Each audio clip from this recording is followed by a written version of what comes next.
Hello friends, स्वागत करती हूँ आपका मेरे चैनल JCRT ट्यूटोरियल पे। फ्रेंड्स, आज हम लोग क्लास 9 का मॉडल सेट 3 करेंगे। ठीक है, तो चलिए स्टार्ट करते हैं। इसके पहले मैंने आप लोगों को सेट 1 सेट 2 करवा दिया है। अगर आप लोगों ने वो वीडियो नहीं देखा है तो प्लीज़ जा करके वो वीडियो ज़रूर देख लीजिएगा, ताकि आप लोगों को एग्ज़ाम में अच्छे तरीके से हेल्प हो सके। फ्रेंड्स, अगर आप लोगों को इसका PDF चाहिए तो इसका लिंक डिस्क्रिप्शन में आप लोगों को दे दिया जाएगा, तो PDF डाउनलोड कर लीजिएगा। और अगर नहीं डाउनलोड हो रहा है तो जा करके टेलीग्राम चैनल पे JCRT ट्यूटोरियल सर्च कीजिएगा और वहाँ से ऐड हो जाइएगा। वहाँ पे आप लोगों को डेली कुछ ना कुछ क्विज़ या फिर PDF वहीं पे प्रोवाइड किया जाता है सारे चैप्टर का। तो चलिए आज का हम लोगों का पहला क्वेश्चन स्टार्ट करते हैं। पहला हम लोगों का क्वेश्चन है लघुत्तरीय। 1 वाट को परिभाषित करें और हॉर्स पावर वाट के बीच में संबंध स्थापित कीजिए। तो 1 वाट क्या है? 1 वाट वह शक्ति है जो 1 सेकंड में 1 जूल कार्य करता है। 1 वाट बराबर क्या होता है? जूल बटा सेकंड। ये क्वेश्चन हम लोगों ने दूसरे सेट में भी किया था, ठीक है, और 3 सेट में भी इसको रिपीट कर दिया हुआ है। अब यहाँ पे क्या हुआ, बस एक ये अलग है कि 1 हॉर्स पावर को वाट के बीच में संबंध को स्थापित करना है। तो 1 हॉर्स पावर बराबर में क्या होता है कि 746 वाट होता है। क्या होता है? 746 वाट। ठीक है, बस ये ध्यान देना है आपको। नेक्स्ट क्वेश्चन है सेकंड नंबर। ध्वनि तरंगों को यांत्रिक तरंग के रूप में क्यों कहते हैं? तो इसका उत्तर होगा ध्वनि तरंग माध्यम के कणों की गति के द्वारा अभिलक्षित की जाती है, अतः यांत्रिक तरंग कहलाती है। यानी कि जो ध्वनि होता है, ध्वनि तरंग क्या होता है कि ध्वनि को चलने के लिए माध्यम की ज़रूरत होता है। जैसे कि यहाँ पे कोई व्यक्ति है, ठीक है, यहाँ पे कोई व्यक्ति है, वो क्या कर रहा है कि ये व्यक्ति है, जैसे कि यहाँ पे डोर बेल है, ठीक है, यहाँ पे कोई व्यक्ति आया और डोर बेल यहाँ पे बजाया, ठीक है, तो डोर बेल बजाएगा तो यहाँ से ये डोर बेल उठ करके इसके कानों तक तो नहीं चला जाएगा। क्या होगा? इसका साउंड जाएगा, यानी कि साउंड यहाँ से यहाँ तक कैसे गया? यानी कि यहाँ पे कुछ ना कुछ तो कण होगा। यानी कि यहाँ पे क्या है? हवा है। हवा के माध्यम से जो ये डोर बेल बजाया ये व्यक्ति, तो इसमें जो ध्वनि उत्पन्न हुआ वो क्या हुआ कि हवा के माध्यम से इस व्यक्ति के कान तक गया। यानी कि यहाँ पे माध्यम क्या हो गया? हवा हो गया। तो इसलिए हम लोग इसको बोलते हैं कि ध्वनि तरंग है, जो कि यांत्रिक तरंग है। ठीक है, जैसे कि बहुत दूर बॉक्स में गाना बजता है, लेकिन हम लोगों को कान तक सुनाई दे देता है। कैसे? तो ये भी हम लोगों को माध्यम से ही हम लोग को सुनाई देता है। बॉक्स हम लोग का कान तक तो उठ कर नहीं आता है, लेकिन हवा का कण के साथ साथ मिल करके वो ध्वनि है जो कि हम लोगों का कान तक पहुंच जाता है। ठीक है, दूसरा क्वेश्चन समझ में आ गया। तीसरा क्वेश्चन हम लोगों का है कि एसेट, ठीक है, क्या है? एसेट का मोलर द्रव्यमान निकालना है, यानी कि सल्फर का हम लोगों को मोलर द्रव्यमान निकालना है। तो एस8 सल्फर का होता है 32 और 1 सल्फर का 32, तो 8 सल्फर का क्या हो जाएगा? 256 ग्राम।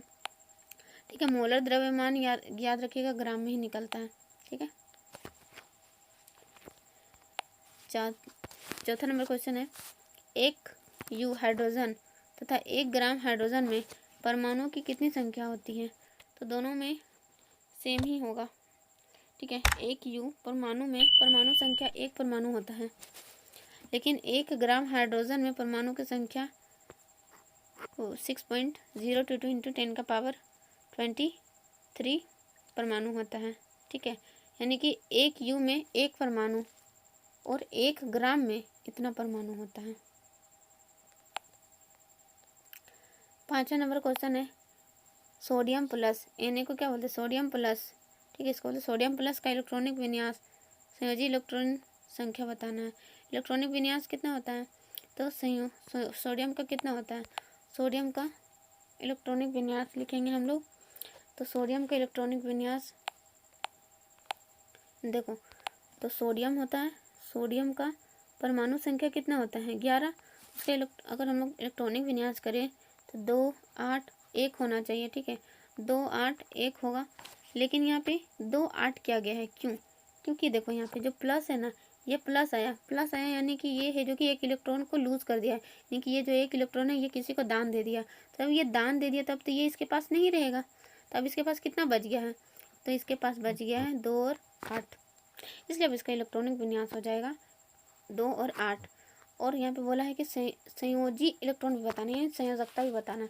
संयोजकता क्या होता है, इसके पहले के सेट में मैंने आपको बताया था संयोजकता क्या होता है कि किसी भी तत्व का बाहरी कोश में उपस्थित इलेक्ट्रॉनों की संख्या, ठीक है, क्या होता है बाहरी कोश में उपस्थित इलेक्ट्रॉनों की संख्या। तो देखो इसका बाहरी कोश ये है और बाहरी कोश में इलेक्ट्रॉन कितना उपस्थित है, 8 है, तो इसका परमाणु इसका संयोजी इलेक्ट्रॉन हो जाएगा जो कि 8 हो जाएगा, ठीक है। 6 नंबर क्वेश्चन देखते हैं। 6 नंबर क्वेश्चन है कि मलेरिया नामक बीमारी किस मच्छर के काटने से होता है, तो मादा एनाफिलीज मच्छर के काटने से होता है। 7 नंबर क्वेश्चन है 2 असंक्रामक रोग का नाम लिखें, तो मधुमेह और हृदय। असंक्रामक रोग यानी कि जिसको छूने से नहीं फैलता है, ठीक। तो अति लघु उत्तरीय प्रश्न हम लोगों का खत्म हो गया है। अब लघु उत्तरीय प्रश्न हम लोग देखते हैं। लघु उत्तरीय प्रश्न क्या है कि एक लैंप 10 सेकंड में 1000 जूल विद्युत ऊर्जा खपत करता है। 10 सेकंड में 1000 विद्युत जूल ऊर्जा खपत करता है, तो इसकी शक्ति निकालना है। तो हम जानते हैं कि शक्ति बराबर क्या होता है, शक्ति बराबर P बराबर में शक्ति बराबर में कार्य बटा समय। कार्य को हम लोग वर्क लिखते हैं और समय हम लोग लिखते हैं। तो हमें क्या करना है, शक्ति ज्ञात करना है और हम लोगों का कार्य क्या है 1000 जूल, 1000 जूल और समय है 10 सेकेंड, ठीक है 10 सेकेंड। तो ये 0 से ये 0 कट गया, यानी कितना बचा 100 वाट बच गया। तो हम लोगों का आंसर क्या हो जाएगा 100 वाट, ठीक है। देखो इसका सोल्यूशन 9 नंबर में क्या है कि तरंग दैर्घ्य को परिभाषित करना है, ठीक है। तरंग दैर्घ्य को परिभाषित करना है, इसे कैसे निरूपित किया जाता है, इसका सही मतलब क्या है। तरंग दैर्घ्य का परिभाषित यानी कि 2 क्रमागत संपीड़न या 2 क्रमागत विरलन के बीच की दूरी को हम लोग क्या कहते हैं कि तरंग दैर्घ्य कहते हैं। जैसे कि देखिए समझिए 2 क्रमागत संपीड़न, जैसे कि यहाँ से यहाँ तक आया तो 2 क्रमागत संपीड़न इस तरीके से हम लोगों का यहाँ पे डायग्राम बना, देखो यानी कि यहाँ से यहाँ तक 2 क्रमागत संपीड़न, 2 क्रमागत संपीड़न, ठीक है 2 क्रमागत संपीड़न हो गया ये। या फिर विरलन लेंगे तो ये नीचे से भी हम लोग ले सकते हैं, यहाँ से यहाँ भी ले सकते हैं। क्रमागत यानी कि 2 लगातार यहाँ से यहाँ तक लेना है हमको। अगर हम लोग एक क्रमागत और एक, जैसे कि अगर हम लोग बोले कि हम लोग यहाँ से नहीं लेंगे, हम क्या करेंगे हम यहाँ से लेंगे। जैसे कि हम यहाँ से लें, आधा इसका लें और आधा इसका लें, ठीक है आधा इसका ले आधा इसका ले, यहाँ से यहाँ तक, यानी कि एक क्रमागत और एक विरलन लेंगे तो तरंग दैर्घ्य का आधा हो जाएगा। तरंग दैर्घ्य का हम लोग लेमडा से लिखते हैं तो लेमडा का आधा हो जाएगा। लेकिन अगर हम लोग यहाँ और यहाँ यानी कि ये उठा वाला भाग से उठा वाला भाग ले, या फिर अगर यहाँ पे गड्ढा वाला भाग से ही गड्ढा वाला भाग तक ले तो तरंग दैर्घ्य। लेकिन अगर एक आधा गड्ढा वाला आधा उठा वाला ले, ठीक है, तो वो क्या हो जाएगा तरंग दैर्घ्य का आधा हो जाएगा। तरंग दैर्घ्य को हम लोग किससे डिनोट करते हैं, तरंग दैर्घ्य को हम लोग लेमडा से डिनोट करते हैं। लेमडा को हम लोग इस तरीके से लिखते हैं उल्टा वाई, ठीक है। तरंग दैर्घ्य का ऐसा ही मात्रक होता है मीटर, क्योंकि तरंग दैर्घ्य है जो कि हम लोग दूरी के रूप में मापते हैं इसलिए। नेक्स्ट क्वेश्चन है 8 नंबर कि 8 ग्राम ऑक्सीजन में अणुओं की संख्या को ज्ञात करना है। तो अणुओं की संख्या को ज्ञात करने के लिए हम लोग क्या करेंगे कि कैसे ज्ञात करेंगे हम लोग, तो यहाँ लिखेंगे हम लोग कि अणु की संख्या बराबर में दिया गया द्रव्यमान, ठीक है क्या लिखेंगे यहाँ पे दिया गया द्रव्यमान बटा में हम लोग क्या लिखेंगे यहाँ पे कि मोलर द्रव्यमान, दिया गया द्रव्यमान बटा मोलर द्रव्यमान गुना में अवोगाद्रो संख्या। तो यहाँ पे दिया गया द्रव्यमान कितना है 8 ग्राम और ऑक्सीजन का मोलर द्रव्यमान कितना होता है 32 और यहाँ पे अवोगाद्रो संख्या। तो हमारा आंसर हो जाएगा 1.51 × 10⁻23 आंसर हो जाएगा, ठीक है।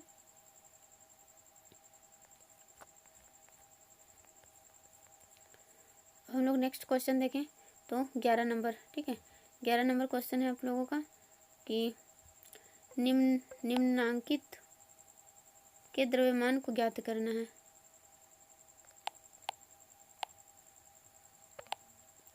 ए में निकालना है 5 मोल नाइट्रोजन परमाणु का द्रव्यमान निकालना है और बी में निकालना है कि 3.011 × 10⁻23 नाइट्रोजन परमाणु का द्रव्यमान निकालना है। पहला निकालेंगे कि 5 मोल यानी कि मोल की संख्या दिया हुआ है, मोल संख्या दिया हुआ है 5, मोल की संख्या क्या को दिया है 5 को, और नाइट्रोजन परमाणु में द्रव्यमान पूछा है। तो एक नाइट्रोजन परमाणु का मोलर द्रव्यमान 14 होता है ना। तो नाइट्रोजन का द्रव्यमान निकालेंगे तो एक ठो का होता है 14, तो ऐसा 5 को का कितना हो जाएगा तो 14×5 70 हो जाएगा। 14×5 70, 70 ग्राम हो जाएगा। हमको द्रव्यमान निकालना है, द्रव्यमान को हम लोग ग्राम में लिखते हैं तो किलोग्राम में लिखते हैं, तो यहाँ ग्राम में हो जाएगा। ठीक है, इस तरीके से हमको इसमें निकालना है। तो कैसे निकालेंगे, तो इस तरीके से हम लोग निकालेंगे। 1 मोल बराबर हम लोग का कितना होता है, इतना। तो मोल की संख्या ज्ञात करना है। तो दिया गया कणों का संख्या बटा में अवोगाद्रो संख्या दिया गया है कितना, 3.011 10⁻23 और बटा में कितना अवोगाद्रो संख्या इतना होता है, तो उसका आधा हो जाएगा आंसर। और नाइट्रोजन में पूछा है, नाइट्रोजन में पूछा है ना, तो नाइट्रोजन में पूछा है तो नाइट्रोजन का आधा हो जाएगा। नाइट्रोजन का आधा, नाइट्रोजन का परमाणु द्रव्यमान कितना होता है 14 और यहाँ पे आधा, तो यहाँ हो जाएगा 7 ग्राम। ठीक है,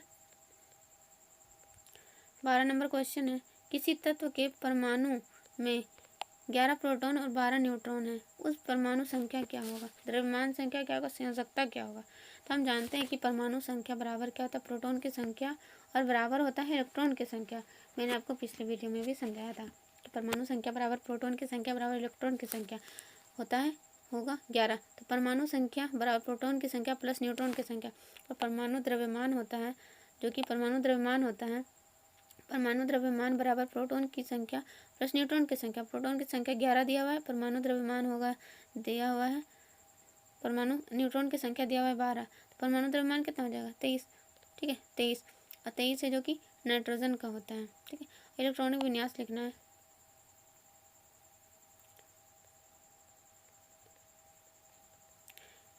द्रव्यमान संख्या संयोजकता लिखना है। ठीक है, संयोजकता लिखना है। तो इलेक्ट्रॉन की संख्या जितना है वही परमाणु संख्या भी होगा। तो परमाणु संख्या 11, यानी कि 11 में क्या होता है आपका सोडियम होता है। क्या होता है सोडियम, तो सोडियम का आपको इलेक्ट्रॉनिक विन्यास लिखना है। तो 2 8 और 1 हो जाएगा, तो संयोजकता हो जाएगा 1। ठीक है, 13 नंबर क्वेश्चन है कि ओजोन परत क्या है, इसके परत में छिद्र होने के क्या कारण है।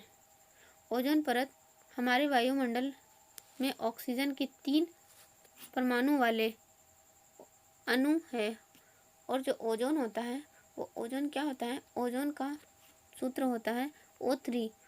ठीक है, ओजोन का सूत्र पूछेगा क्या हो जाएगा, O3 का एक मोटा आवरण पाया जाता है, उसे ओजोन कहते हैं। इसके परत छिद्र होने का मुख्य कारण क्या है, क्लोरोफ्लोरोकार्बन और नाइट्रोजन का ऑक्साइड। क्लोरोफ्लोरोकार्बन कहाँ से आता है वायुमंडल में, तो जैसे हम लोग फ्रिज चलाते हैं, टीवी चलाते हैं, AC चलाते हैं, तो वो सब में क्या होता है क्लोरोफ्लोरोकार्बन निकलता है। तो इससे ये सब क्या होता है वायुमंडल में जाता है और ओजोन परत को छिद्र कर देता है। और ओजोन परत अगर छिद्र हो गया तो यहाँ से क्या होता है कि प्रकाश से कुछ विकिरण आती है जो कि हमारे शरीर में आएगी, हमारे शरीर में यानी इंसानों के शरीर में अगर आए तो उसे स्किन कैंसर हो सकता है। इसीलिए इस ओजोन जो छिद्र है इसको बंद करना बहुत ही ज़रूरी है, नहीं तो क्या होगा कि सभी को जो पृथ्वी पर लोग हैं या जानवर है उनको उनकी स्किन कैंसर होना शुरू हो जाएगा। नेक्स्ट क्वेश्चन है, अच्छे स्वास्थ्य की आवश्यकता बताएं। अच्छा स्वास्थ्य की स्थिति बताना है कि वह जो भी व्यक्ति है स्वास्थ्य कैसे हम लोग बता सकते हैं कि वह रोग मुक्त होना चाहिए, वह हर प्रकार की चिंता से मुक्त होना चाहिए, वह सामाजिक और मानसिक परेशानियों से मुक्त होना चाहिए। और क्या होगा, बस इसका आंसर इतना ही होगा। अब हम लोग क्या करते हैं कि दीर्घ उत्तरीय प्रश्नों का उत्तर देंगे। 15 में पहला में दिया हुआ है कि जब किसी वस्तु पर लगने वाला बल उसके विस्थापन की दिशा में होता है तो कार्य का व्यंजक क्या होगा। कार्य बराबर क्या होता है, बल गुना विस्थापन, बल गुना में विस्थापन, इसका व्यंजक हो जाएगा कार्य बराबर में बल गुना विस्थापन। बी नंबर में दिया हुआ है कि 1500 ग्राम की एक कार 30 किलोमीटर प्रति घंटा के वेग से चल रही है। वेग को 60 किलोमीटर प्रति घंटा तक बढ़ाने के लिए किया गया कार्य मुझे बताना है। तो कार्य बताना है तो कार्य बराबर क्या होना चाहिए, बल और गुना विस्थापन होना चाहिए। तो कार्य का द्रव्यमान कितना दिया हुआ है 1500 kg दिया हुआ है। तो कार्य का प्रारंभिक वेग दिया हुआ है, प्रारंभिक वेग को हम लोग U से डिनोट करते हैं, 30 किलोग्राम प्रति घंटा है। तो हम लोग 30 किलोग्राम प्रति घंटा को क्या करेंगे मीटर प्रति सेकंड में बदल लेंगे। तो 30 किलोग्राम मीटर प्रति सेकंड में बदलने में, किलोग्राम को मीटर में बदलने के लिए 1000 से गुना किया हम लोग यहाँ पे, और उसको सेकंड में बदलने के लिए 3600 सेकंड से हम लोग क्या कर दिए भाग दे दिए। ठीक है, 3600 सेकंड से हम लोग क्या कर दिए भाग दे दिए, तो ये मीटर प्रति सेकंड में बदल गया, देखो इतना सेकंड आ गया।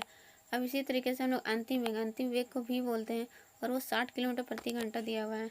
तो क्या होगा कि यहाँ पे 60 हम लोग लिखें और इसको मीटर प्रति सेकंड में बदलने के लिए 1000 बटा में 3600 से क्या कर दिए, गुना कर दिए। तो इसका आ गया इतना। तो अब हम लोगों को गतिज ऊर्जा निकालेंगे। गतिज ऊर्जा निकालेंगे तो क्या हो जाएगा कि यहाँ पे प्रारंभिक वेग इतना आ गया और इसी तरीके से हम लोगों का अंतिम वेग इतना आ गया। तो कार्य बराबर में क्या होता है कि बल गुना विस्थापन, यानी कि कितना विस्थापित हुआ, एक जगह से दूसरी जगह तक विस्थापित हुआ है जो। तो इसका ऊर्जा लिख लेंगे हम लोग कि पहले कितना ऊर्जा था और अभी कितना ऊर्जा है। तो उतना ही कार्य किया गया है, यानी कि जितना कार्य करेंगे उतना ही विस्थापन होगा। जैसे कि कार्य बराबर में क्या होता है, बल गुना विस्थापन,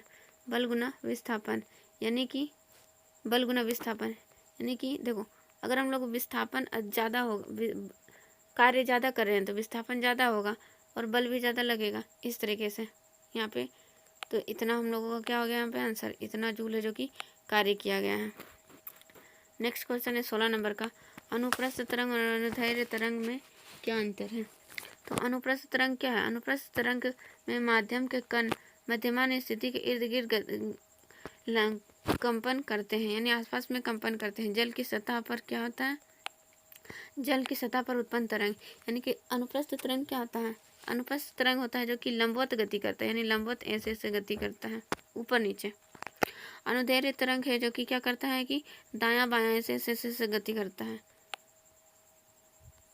दूसरा इसका अंतर है कि अनुप्रस्थ तरंग में श्रृंग और गर्त बनते हैं और अनुदैर्ध्य तरंग में संपीड़न और विलयन बनते हैं।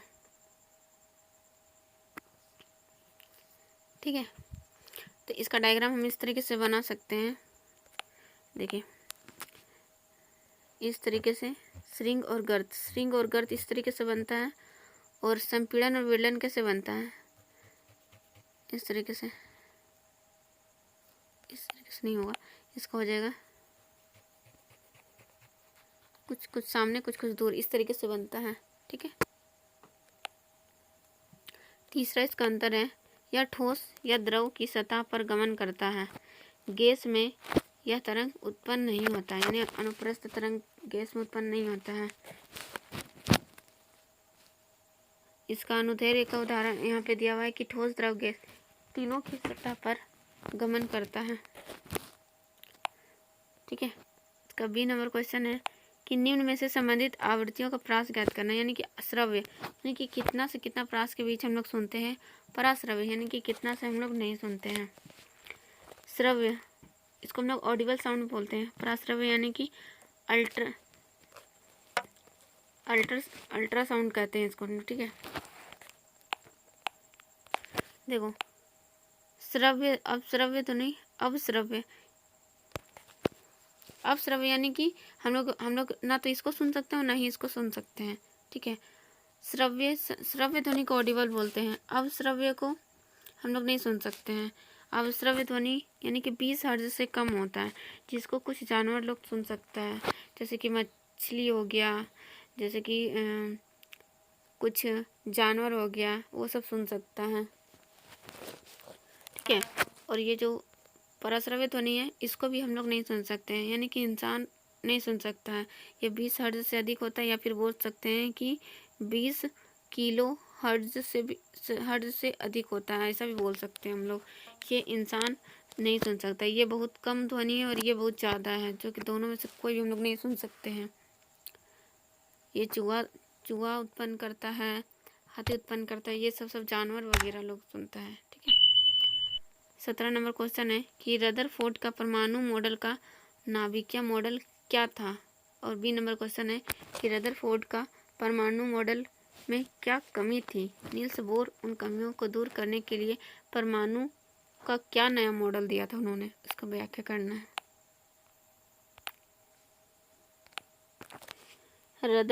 तो एक का आंसर होगा कि रदरफोर्ड का परमाणु का नाभिक मॉडल क्या था। तो देखिए इसका एक आंसर होगा रदरफोर्ड का परमाणु का नाभिकीय मॉडल पहला था यहाँ पे परमाणु का केंद्र है जो कि धनावस्थित होता है, जिसे नाभिक कहा जाता है।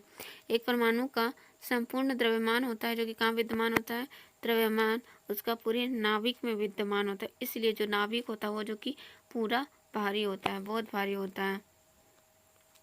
दूसरा कहा था उन्होंने, दूसरी बात कहा था, इलेक्ट्रॉन नाभिक के चक्कर चारों ओर वर्तुलाकार मार्ग में चक्कर लगाते हैं। और तीसरा कहा था उन्होंने, चक्कर लगाते समय उन्होंने यहाँ पे कहा था दूसरा नंबर कि चक्कर लगाते समय वो क्या करते हैं कि बहुत सारी ऊर्जा का हानि करते हैं। उसको हम लोग कमियों में देखेंगे। तीसरा नंबर यहाँ कहा था कि नाभिक का आकार परमाणु के आकार की तुलना में काफ़ी कम होता है, यानी कि जो परमाणु का जो व्यास होता है, परमाणु का व्यास को हम लोग डी लिखेंगे। परमाणु का जो व्यास होता है वो 10 का पावर में -10 होता है। और जो नाभिक का व्यास होता है वो 10 का पावर में -5 होता है। यानी कि परमाणु और नाभिक के व्यास में क्या होता है कि 10 का पावर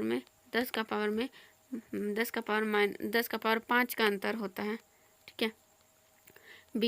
बी में क्या है कि रदरफोर्ड के मॉडल की कमियां क्या थी।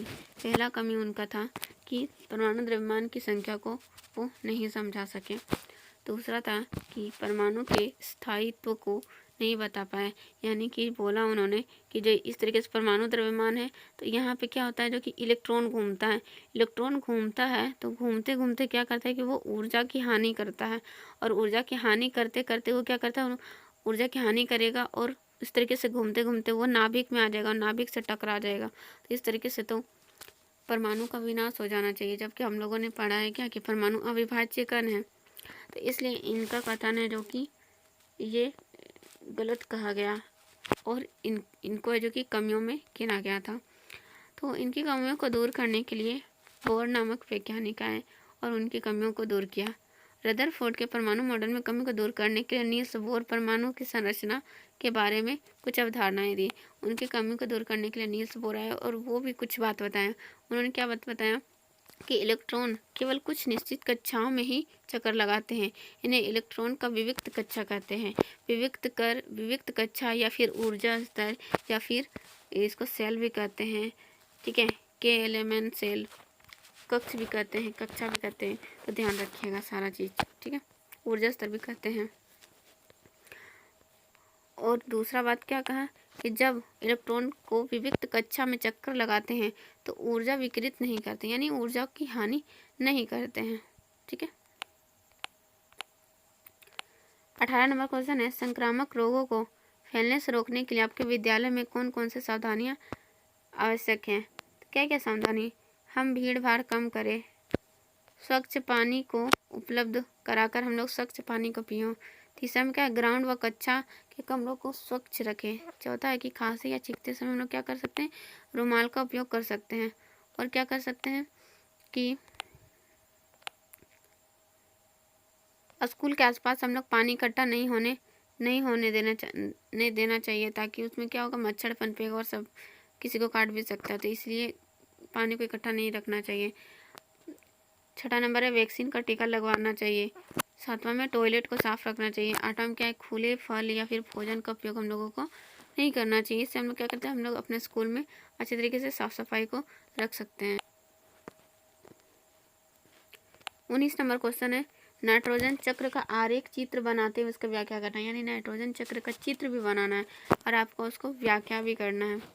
तो हम लोग इसका आंसर देखते हैं क्या लिखा हुआ है कि नाइट्रोजन चक्र, वायुमंडल में क्या था, 78% तक नाइट्रोजन गैस होता है। नाइट्रोजन प्रोटीन, न्यूक्लिक अम्ल, डीएनए और आरएनए और कुछ विटामिन, जैविक दूसरे यौगिक भी पाया जाता है, जैसे एल्केलॉइड, यूरिया। ठीक है। नाइट्रोजन का स्थिरीकरण कैसे होता है, नाइट्रोजन का स्थिरीकरण करने के वाले बैक्टीरिया कुछ स्वतंत्र रूप में रहते हैं। कुछ बैक्टीरिया द्विबीजपत्री पौधे के कुछ स्पीसीज के साथ पाए जाते हैं, जैसे लेग्यून पौधे। नाइट्रोजन के स्थिर करने वाले बैक्टीरिया जैसे फलीदार जड़ों पौधों की जड़ों में एक विशेष प्रकार की संरचना मूल ग्रंथिका में पाए जाते हैं। भौतिक क्रियाओं के द्वारा नाइट्रोजन परमाणु का नाइट्रेट्स का सूत्र हो जाएगा NO3 और नाइट्राइट्स में बदल देते हैं। फिर क्या होता है, बिजली चमकने के दौरान हवा पैदा होती है। उच्च ताप और दाब नाइट्रोजन के ऑक्साइड में बदल देते हैं, जो पानी ऑक्साइड में घुलकर नाइट्रिक अम्ल यानी HNO3 बनाती है। वर्षा के साथ ये भूमि की सतह में गिरते हैं, जिसे अम्ल वर्षा भी कहते हैं। ठीक है। पौधे में नाइट्रेट्स और नाइट्राइट्स को प्राप्त कर उन्हें अमीनो अम्ल में परिवर्तित कर दिया जाता है। इस तरीके से बनने का इसका था। तो अब यहाँ पे हम लोग क्या करेंगे, यहाँ पे इसका ड्राइंग दिया हुआ है। इसका ड्राइंग आपको देखना होगा कि यहाँ पे क्या है, किस तरीके से वायुमंडल में नाइट्रोजन है। यहाँ से फिर नाइट्रोजन स्थिरीकरण हुआ, पेड़ पौधा में गया, जीव द्रव्य में गया। पेड़ पौधा से ही हम लोग क्या करते हैं, श्वास लेते हैं, या फिर पेड़ पौधा में हम लोग क्या करते हैं कि साग सब्जी खाते हैं। साग खाते हैं तो क्या होता है, उस पेड़ को ही हम लोग खाते हैं, उसके पत्ता को खाते हैं ना। उस तरीके से हम लोग में भी नाइट्रोजन चला जाता है। फिर हरे पेड़ पौधे से क्या होता है, अमोनिया के रूप में अमोनियाकरण होता है। फिर यहाँ पे नाइट्रिफिकेशन होता है। वायुमंडल में औद्योगिकरण स्थिरीकरण होता है। उसके बाद फिर अमोनियाकरण से फिर अमोनिया में चेंज होता है, फिर नाइट्राइट्स में चेंज होता है। यहाँ पे नाइट्रिफिकेशन में फिर ये नाइट्रेट्स में बदल जाता है, और नाइट्रेट्स में बदलने के बाद क्या होता है कि डीनाइट्रिफिकेशन होता है, फिर से वायुमंडल में चला जाता है। यानी कि नाइट्रोजन क्या होता है कि आता है और जाता है, आना और जाना, यानी कि आता है पृथ्वी पर, फिर घूम फिर करके वायुमंडल में चला जाता है। तो किस तरीके से चेंज होता है, किस तरीके से चेंज होकर के फिर वापस वायुमंडल में जाता है, फिर पृथ्वी पे आता है। तो इस तरीके से इसका चक्र चलते रहता है, इसलिए इसको हम लोग बोलते हैं नाइट्रोजन चक्र। फ्रेंड्स, आप लोग नाइट्रोजन चक्र, ऑक्सीजन चक्र, ओजोन चक्र, इस जितना सारा चीज़ अच्छा तरीके से पढ़ लीजिएगा। एग्ज़ाम में यहाँ से एक क्वेश्चन आना निश्चित ही होता है, हर बार आता है एग्ज़ाम में। ठीक है, तो हमारा क्वेश्चन कंप्लीट हो गया। तो हम लोग मिलते हैं फिर नेक्स्ट वीडियो में। अगर आप लोगों को वीडियो अच्छा लग रहा होगा और कुछ समझ में आ रहा होगा तो प्लीज़ वीडियो को लाइक कीजिएगा, शेयर कीजिएगा, चैनल को सब्सक्राइब कीजिएगा, ताकि इससे संबंधित और भी वीडियोस पाने के लिए आप लोगों के पास नोटिफिकेशन अच्छा तरीके से चला जाए। और भी सेट हम कोशिश करेंगे कि जल्दी से आप लोगों को करवा दें।